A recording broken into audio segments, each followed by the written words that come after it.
नमस्कार, मैं हूं अनुराधा सिंह और आप देख रहे हैं द सेंट्रल व्यू। इस समय पश्चिम बंगाल में जबरदस्त उथल पुथल मची हुई है। चारों तरफ सवाल है, आक्रोश है और एक अजीब सी राजनीतिक बेचैनी है। अब आप पूछेंगे कि आखिर अचानक बंगाल में ये उथल पुथल क्यों मच गई है।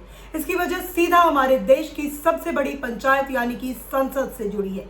हाल ही में संसद या चुनावों के घटनाक्रमों और उसके बाद बंगाल से आई एक विचलित करने वाली खबर ने पूरे देश का ध्यान अपनी ओर खींच लिया है। खबर यह है कि बंगाल में ईवीएम यानी कि इलेक्ट्रॉनिक वोटिंग मशीनें जलकर खाक हो गई हैं। जैसे ही ये तस्वीरें सामने आई, बंगाल की राजनीति में एक नया भूचाल आ गया। जब देश के किसी कोने से ईवीएम में इस तरीके से आग लगने की खबर आती है तो आम नागरिक के मन में सबसे पहला सवाल क्या उठता है? सवाल ये उठता है कि क्या इसे लोकतंत्र का जलकर राख होना ना माना जाए, क्योंकि बात सिर्फ प्लास्टिक, लोहे या फिर एक इलेक्ट्रॉनिक सर्किट की नहीं है। ईवीएम वो मशीन है जिसके भीतर इस देश के नागरिक का भरोसा बंद होता है।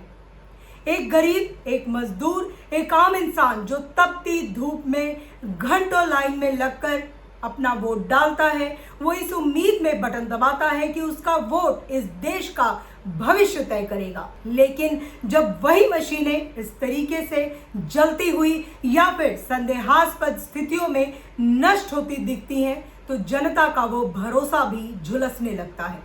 आखिर ये कैसे हुआ?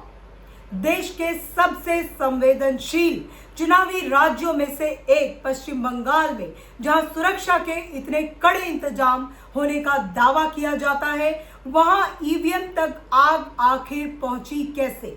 क्या ये सिर्फ एक हादसा था या फिर इसके पीछे कोई बड़ी कहानी छुपी है?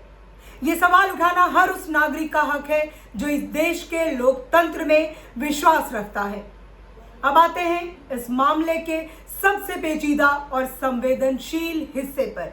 इस घटना के बाद से ही कयासों और आरोपों का बाजार गर्म है। सवाल उठाए जा रहे हैं कि कहीं इसके पीछे कोई सोची समझी साजिश तो नहीं थी। ये बात किसी से छिपी नहीं है कि पश्चिम बंगाल के चुनावों का इतिहास जो है वो हमेशा से ही विवादों, हिंसा और आरोपों से घिरा रहा है।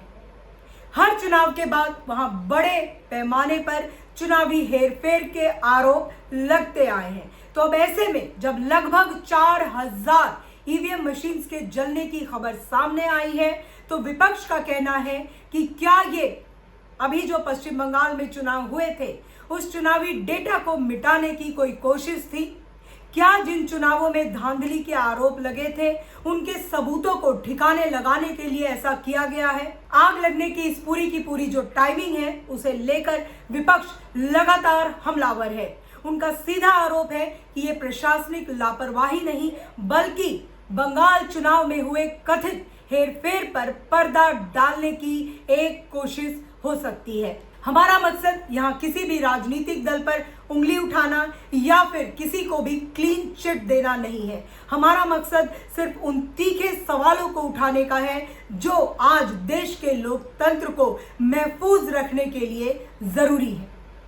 चाहे मामला प्रशासनिक चूक का हो, महज एक हादसे का हो या फिर किसी गहरी साजिश का, सच सामने आना ही चाहिए। बंगाल की जनता और इस देश का हर वोटर ये जानने का हकदार है कि उसकी लोकतांत्रिक व्यवस्था कितनी सुरक्षित है।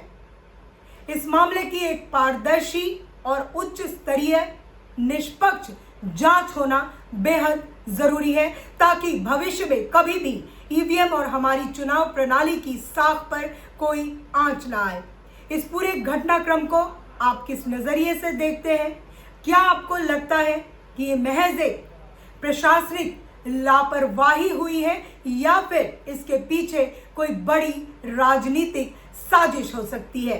अपनी राय हमें नीचे कमेंट बॉक्स में जरूर बताएं और अगर आपको हमारा ये वीडियो, ये विश्लेषण पसंद आया हो तो वीडियो को लाइक करें और हमारे चैनल को सब्सक्राइब जरूर करें। आज के लिए बस इतना ही। नमस्कार।